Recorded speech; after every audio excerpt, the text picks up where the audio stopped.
और दोनों हड्डियों के मध्य में कैविटी होती है, गुहा होती है, उसको क्या कहते हैं? Synovial cavity. ठीक है, दो हड्डियों के बीच में कैविटी होती है और उस कैविटी का नाम है साइनोवियल कैविटी।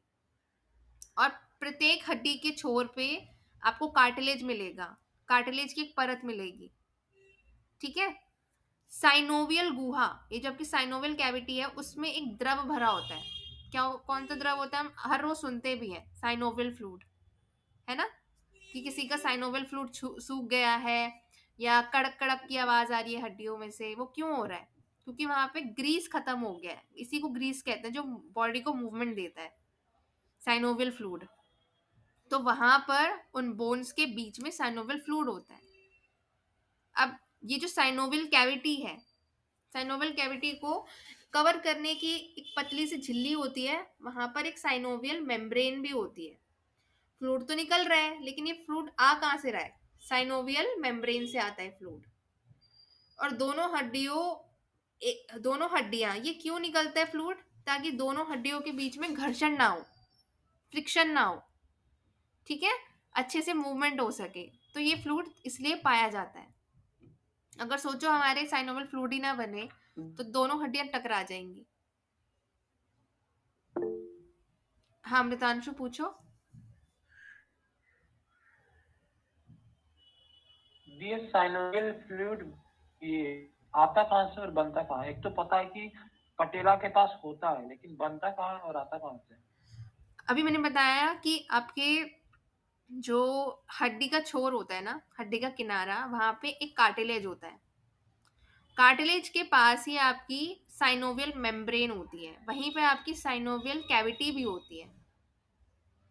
ठीक है, जैसे हमने बोन में पढ़ा था ना, मैरो कैविटी, वहां पे रेड बोन मैरो भी होता है, येलो बोन मैरो भी होता है, फ्लूइड होता है वहां पे एक्चुअली उस कैविटी में। हाँ। ऐसे ही आपका इन हड्डियों के छोर पे, इन कैविटीज में, साइनोवियल कैविटी में फ्लूइड होता है। वो फ्लूइड आया कहाँ से? वो फ्लूइड आया आपके साइनोवियल मेम्ब्रेन से। ठीक है, अब ये मेम्ब्रेन, आपने सेल पढ़ा है ना, सेल की बाहरी परत को मेम्ब्रेन कहते हैं, याद है?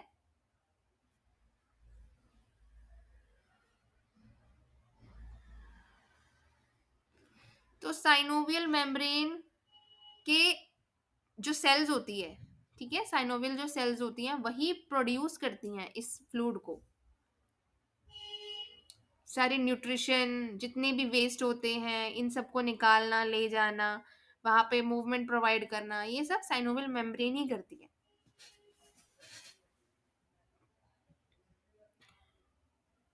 इतना समझ में आया ना? साइनोवियल, हम्म। जी जी आ गया।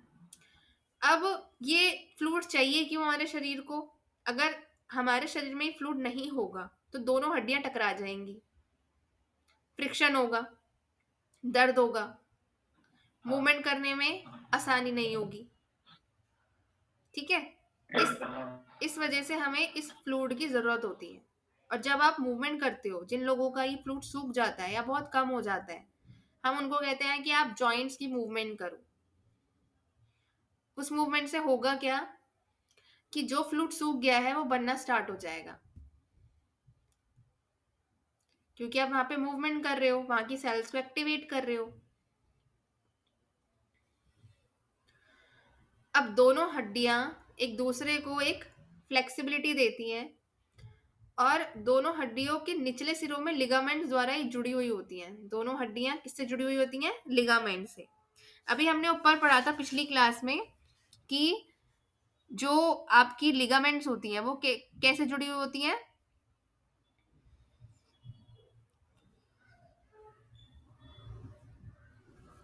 याद है किसी को लिगामेंट्स की क्या डेफिनेशन थी? वो वो वो और मस्त। हाँ, मसल्स। मसल क्या काम करती है? हमें मूवमेंट करने में मदद करती है ना। तो ये जो हड्डियां होती हैं, हाँ, दोनों हड्डियां लिगामेंट से जुड़ी हुई होती हैं ताकि हमें शरीर को मोड़ने में या हड्डियों को मोड़ने में आसानी हो। अब जॉइंट्स के टाइप्स पढ़ लेते हैं।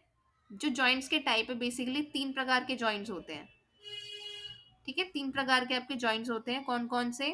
एक तो परफेक्ट जॉइंट, एक होता है इम्परफेक्ट जॉइंट, और एक होते हैं फिक्स्ड जॉइंट। या आप इसको ऐसे भी कह सकते हो, मूवेबल जॉइंट, इमूवेबल जॉइंट और फिक्स्ड जॉइंट। अचल संधि, चल संधि, और एक क्या बताओगे?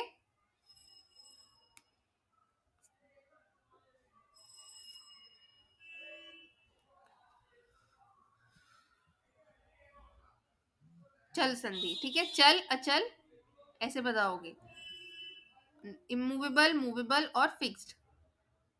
चलो का क्या? पूर्ण अपूर्ण, हाँ, पूर्ण पूर्ण। अपूर्ण लिखा हुआ है ना। हाँ, पूर्ण अपूर्ण से भी याद रख सकते हो। बाकी अलग इनके नाम भी हैं, जैसे मूवेबल, नॉन मूवेबल, फिक्स्ड।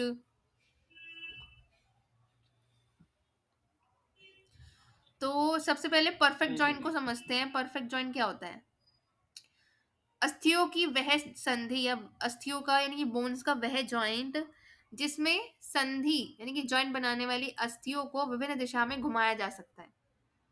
पूर्ण भुजा शक्ति विकास क्रिया करते हो, लेग्स को रोटेशन करते हो, ठीक है, उसमें गति हो सकती है। तो वो जॉइंट जिनमें गति हो सकती है उसको क्या कहते हैं? Perfect joint. ठीक है, यानी कि मूवेबल जॉइंट्स। और इस तरीके की संधि के जो जी दीदी। ये जो अस्थियां होती हैं, ये जो संधियां होती हैं, उनके हड्डियों के छोर पर, उनके सिरों पर कार्टिलेज की एक पतली परत पाई जाती है। ठीक है, और इन अस्थियों के जोड़ों पर लिगामेंट्स पाए जाते हैं। अब ये इनमें परफेक्ट जॉइंट में कौन कौन सी संधियां आती हैं? मूवेबल, जो हम जिनको मूव कर सकते हैं। आपके शोल्डर्स को मूव कर सकते हो ना, तो उसको कहेंगे बॉल एंड बिल्कुल। सॉकेट। हाँ, बॉल एंड सॉकेट जॉइंट कहते हैं वहां पे। क्या कहते हैं उस जॉइंट को? Ball and socket joint. Ball and socket. हाँ, और हिंदी में अगर बोलोगे तो कंदुक खल्लिका। कंदुक मतलब गेंद। दिए, ये बॉल एंड सॉकेट जॉइंट कौन सी हो गई? मूवेबल, परफेक्ट जॉइंट में आएगी, जिसे आप मूव कर सकते हो। कंधों की जोड़ है वो, है ना। हाँ, कंदुक, कंदुक मतलब गेंद। ठीक है। मतलब कंधे, शोल्डर की जो जॉइंट है वो यही है ना, बॉल एंड सॉकेट है। हाँ, ये कंधों का ही है, बेसिकली शोल्डर्स का ही है आपका। ठीक है, जब आप और अपने, दी जो हमारे घुटनों के जो होते हैं वो। उसको भी हम आगे समझेंगे क्या उसको क्या कहते हैं। जैसे नी जॉइंट कहते हैं ना, वैसे तो हम उसको नी नहीं जॉइंट ही कहते हैं, नहीं, लेकिन मेरा वहां पे, पूछने। वहां पे आपका हिंज जॉइंट होता है। अच्छा अच्छा। नहीं नहीं, मेरा पूछने का तात्पर्य ये था कि जो हमारे घुटने के जॉइंट है उसे हम बॉल एंड सॉकेट जॉइंट कहेंगे या नहीं कहेंगे? नहीं कहेंगे, वो अलग जॉइंट है।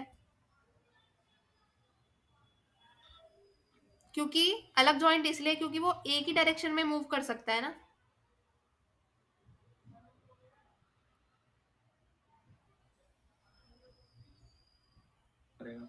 फॉरवर्ड तो नहीं करेगा पर मूव। हाँ, ठीक है, आगे चले। जी दी चलिए। तो हम बात करें सबसे पहले बॉल एंड सॉकेट जॉइंट की। आज मैं दो ही जॉइंट पढ़ाऊंगी, बॉल एंड सॉकेट जॉइंट और हिंज जॉइंट। फिर बाकी के जॉइंट्स इसी के हम नेक्स्ट क्लास में डिस्कस करेंगे। तो ये जो आपका जॉइंट है, बॉल एंड सॉकेट जॉइंट, ये अस्थि का सिरा गेंद की तरह आपको दिखाई देता है, गोल गोल। अब अपने शोल्डर्स को टच करो, गोल गोल दिखाई दे रहा है ना, गेंद की तरह। और दूसरा एक प्याले की तरह होता है। इसमें दो जॉइंट्स हैं, एक बॉल वाला और एक सॉकेट वाला। सॉकेट मतलब एक प्याला, ठीक है, और उसमें आप अपनी गेंद को फिट कर रहे हो, उस बॉल को फिट कर रहे हो। तो वो आपका क्या बन गया? Ball and socket joint. ऐसी आकृति होती है उसकी। तो गेंद वाला भाग प्याले या जो कैविटी है, गुहा है, उसमें स्थित होता है।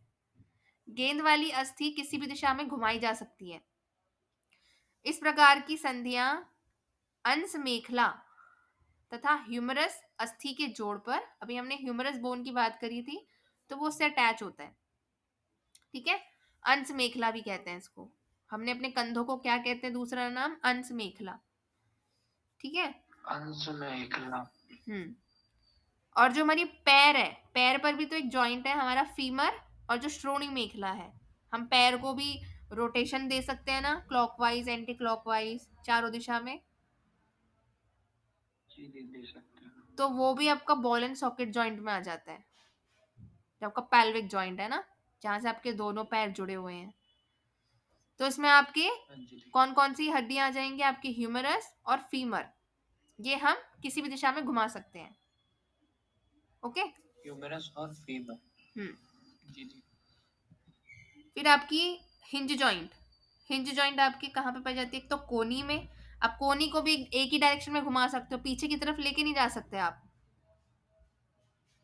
है ना। नहीं लेके जा सकते। ऐसे ही आप अपने घुटने के जॉइंट हाँ को भी ठीक है। पीछे नहीं लेके जा सकते, एक ही डायरेक्शन में ये मूव करते हैं, इसलिए इसको इसको जो नाम देते हैं वो होता है हिंज जॉइंट, जो केवल एक ही डायरेक्शन में जी जी। मोड़ा जा सकता है।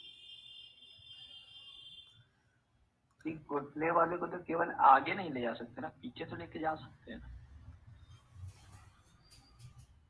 हाँ।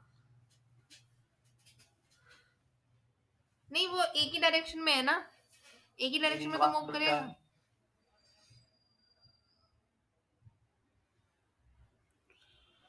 आगे ही तो जाएगा घुटना, जब भी आप बेंड करते हो, कोई एक्सरसाइज करते हो, जैसे जानु शक्ति विकास क्रिया।